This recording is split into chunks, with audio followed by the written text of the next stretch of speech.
So if you want to know how to craft seeds inside of the brand new Grow Garden update, pretty much what we need to first look at is a bit of a pre-fire in order to do this. So obviously inside of the brand new update, we have this new crafting system right here. But a very important thing to note is we have a ton, and I mean a ton of beforehand requirements. Firstly, you need a bunch of honey, a bunch of honey, right? So make sure you do grind pollinated plants, and I'll go over in a second the best ways you can do that using both two things that are inside of this update. Firstly being what's called the pollen radar. Obviously, if you didn't know, very overpowered. The second is what's going to be inside of the main crafting system, which is going to be this thing inside of the new overpowered mutation sprayer. So this one applies pollinated fruit. So this only directly works on a single plant because that's just how the sprayer works, right? It only affects one singular item.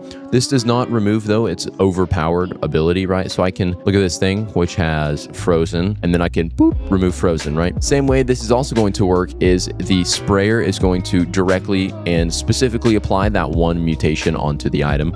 So you can obviously use this to apply directly onto high rarity items, or obviously, compact your garden with bees and farm pollen that way, and then use the pollen radar just to make your life a ton easier. And then you can use a bunch of AFK systems if you obviously don't want to sit here and trade in. This is a lot faster than the 3 minutes previously, so make sure you check out my videos on that. Super helpful, and I have a bunch of automations that will make your life a lot easier. The next thing we're going to be looking at is inside of the crafting thing. A lot of these seeds we're looking at require beforehand things. So the first one that I did notice is you're most likely going to need to craft this crafter seed pack. Now, reason why is the crafter, as you see, the flower seed is needed, or this flower seed pack is needed in a lot of stuff. But what you do need to note is inside of this, there are these plants. So these plants are pretty commonly, the crocus is used in a ton of other plants. Specifically, as you see, the crocus is needed to craft the bee palm, and then the bee palm is needed in order to craft the lemura, and so on. So the best way you could obtain these seed packs, obviously, these are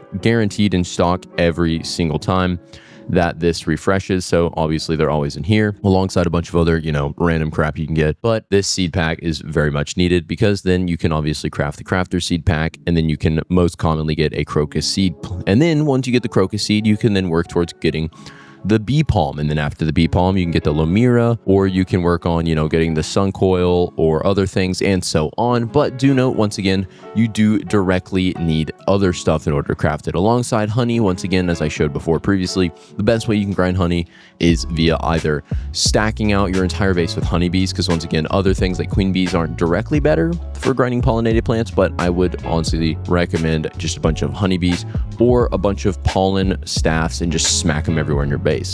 The next thing to note is for some of these seeds, these aren't actually already in the game. These are new seeds. So we have the new nectar thorn. This takes 2 cactuses, a cactus seed. That's another thing to note. This takes a direct cactus seed and 20 honey. I know on my main account in the main server, once again, since this is the testing server, I have a bunch of actually really overpowered items, and I have hundreds and thousands of seeds, especially for things like these. The next thing is obviously we have things like the dandelion, right? 2 bamboo and a manuka flower. But if you want a manuka flower, you also need to craft it with a daffodil and orange tulip seed.